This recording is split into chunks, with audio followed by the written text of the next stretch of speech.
Hello बच्चों, चलिए प्रश्न को पढ़ते हैं। भौतिकी का एक प्रसिद्ध संबंध किसी कण के चल द्रव्यमान m विराम द्रव्यमान m नॉट, यहाँ पे चल द्रव्यमान है और विराम द्रव्यमान m नॉट है, तथा इसकी चाल v और प्रकाश की चाल c के बीच है। यह संबंध सबसे पहले अल्बर्ट आइंस्टीन के विशेष अपेक्षिकता के सिद्धांत के परमाणु स्वरूप उत्पन्न हुआ था। कोई छात्र इस संबंध को लगभग सही याद करता है लेकिन स्थिरांक c को लगाना भूल जाता है, तो वह लिखता है m बराबर m नॉट बटा 1 माइनस v स्क्वायर का होल घात 1/2। तो अनुमान लगाइए कि c कहाँ लगेगा। तो इस प्रश्न को समझने के लिए हम सबसे पहले प्रश्न की मुख्य अवधारणा को समझेंगे। सबसे पहले हम देखेंगे प्रश्न की मुख्य अवधारणा। तो यहाँ पे हम सीखेंगे मुख्य अवधारणा।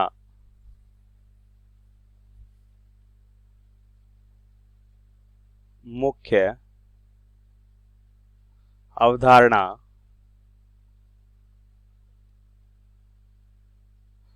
तो हम सीखेंगे मात्रकों, भौतिक राशि के मात्रकों को जोड़ने या घटाने का नियम।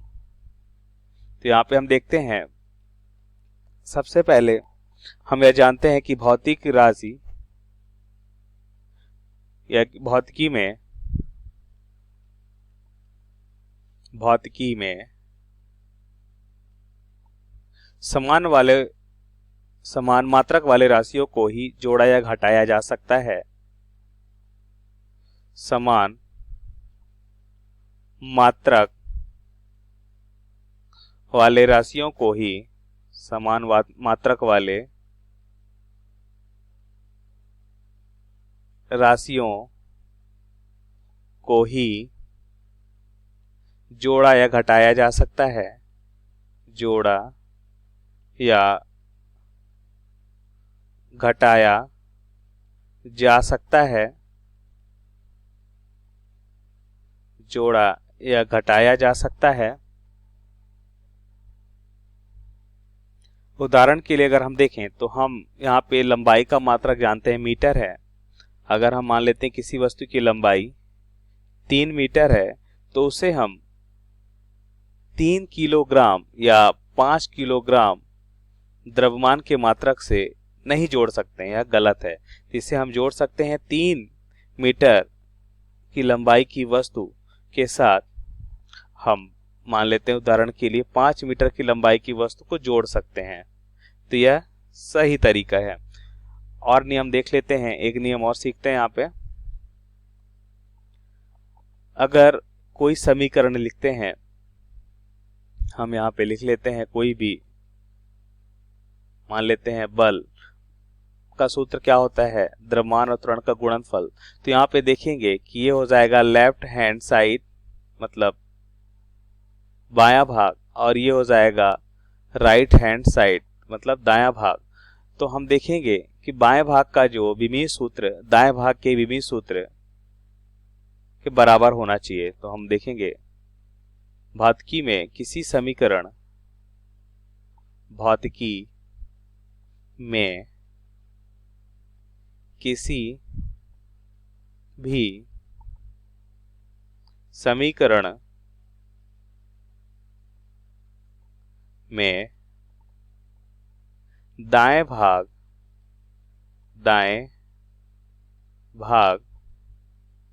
व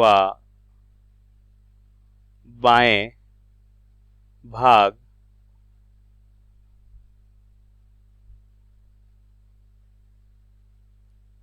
का विमीय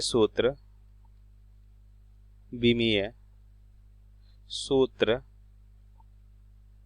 समान या बराबर होना चाहिए। अब प्रश्नानुसार उत्तर को समझते हैं। तो हम यहाँ पे लिखेंगे हमें क्या दिया हुआ है।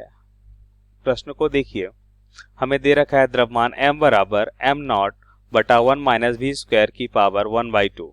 यहाँ पे लिखेंगे m बराबर एम नॉट बटा क्या हो जाएगा 1 माइनस बी स्क्वायर की पावर 1/2। तो ये प्रश्न में दिया है।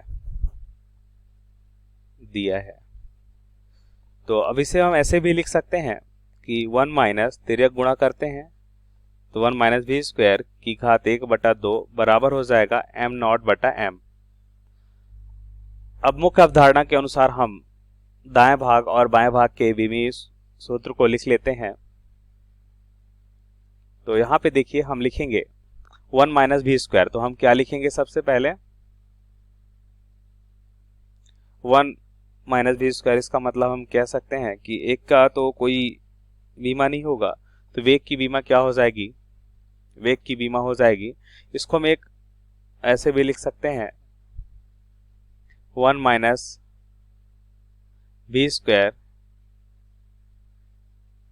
इसको हम ऐसे भी लिख सकते हैं अंडर रूट, क्योंकि 1 माइनस बी स्क्वायर की घात 1/2 है तो इसको अंडर रूट लिख सकते हैं बराबर एम नॉट बटा एम। तो इसकी तो कोई बीमा नहीं होगी, तो इसका मतलब ये बीमाहीन है। एम 0 L0 T0 ये बीमाहीन है, लेकिन यहाँ पे देखिए इसकी बीमा है। क्या हो जाएगी इसकी बीमा, अब ये भी है अंडर रूट भी, इसका मतलब चाल के बीमा के बराबर होगा। इसका मतलब M0 चाल का अगर हम विमीय सूत्र देखें तो चाल का विमीय सूत्र क्या हो जाएगा, चाल का विमीय सूत्र हो जाएगा मीटर प्रति सेकंड, मीटर के लिए लिखेंगे L T-1 मीटर प्रति सेकंड, तो यहाँ पे हो जाएगा। अब ये अंडर रूट है इसलिए हम यहाँ पे आसानी से लिख सकते हैं क्या, सिर्फ भी, इसका मतलब चाल की बीमा, तो L T-1। तो हम कह सकते हैं कि दायां भाग बाएं भाग के बराबर नहीं है, इसका मतलब ये गलत है। तो इसे हम ऐसे भी लिख सकते हैं कि अगर हम लिखना चाहें 1 माइनस भी बटा सी लिखें, क्या लिखते हैं भी बटा सी। अब इसका हम क्या करते हैं, होल अंडर रूट करते हैं। अब लिखते हैं यहाँ पे एम नॉट और एम के बराबर। तो यहाँ पे देखिए सी भी क्या है, चाल है, ये प्रकाश की चाल है निर्वात में, तो इसका मात्रक भी क्या हो जाएगा L T-1 मीटर प्रति सेकेंड, मतलब विमीय सूत्र L T-1 होगा। तो अब ध्यान से देखिए ये बीमाहीन हो जाएगा, तो इसका मतलब अब दायां भाग बाएं भाग के बराबर है M0 L0 T0, और यहाँ पे भी ये हो जाएगा M0, क्योंकि किलोग्राम से किलोग्राम यहाँ पे कैंसिल हो जाएगा, इसकी कोई बीमा नहीं होगी। तो अब दायां भाग बाएं भाग के क्या है, बराबर है। तो मुख्य अवधारणा के अनुसार हमने देखा कि भौतिकी में यह समीकरण सही है। तो यहां से हम लिख सकते हैं कि हमें निकालना है m बराबर, तो क्या हो जाएगा, m बराबर हो जाएगा m नॉट बटा 1 माइनस का v बटा c की घात क्या हो जाएगा 1/2। और हमें पता है c का मान जो होता है वो क्या होता है, बहुत ज्यादा होता है v से, इसलिए हम यहाँ पे लिख सकते हैं 1 बटा क्या हो जाएगा, या हम यहाँ पे v बटा c लिखें तो इसका मान जो हो जाएगा 1 से कम आएगा, v बटा c का मान 1 से कम आएगा। इसलिए ये समीकरण भी सही है कि 1 माइनस में अगर कोई 1 से छोटी वैल्यू घटाएंगे तो वैल्यू धनात्मक आएगी, और इसका घात 1/2, तो यह भी सही है। तो हमने देखा c का मान कहाँ पे आएगा और इसे हमने कैसे मुख्य अवधारणा का उपयोग करके समझा। तो यह हमारे प्रश्न का सही उत्तर है। आशा करते हैं आपको समझ आया होगा। धन्यवाद।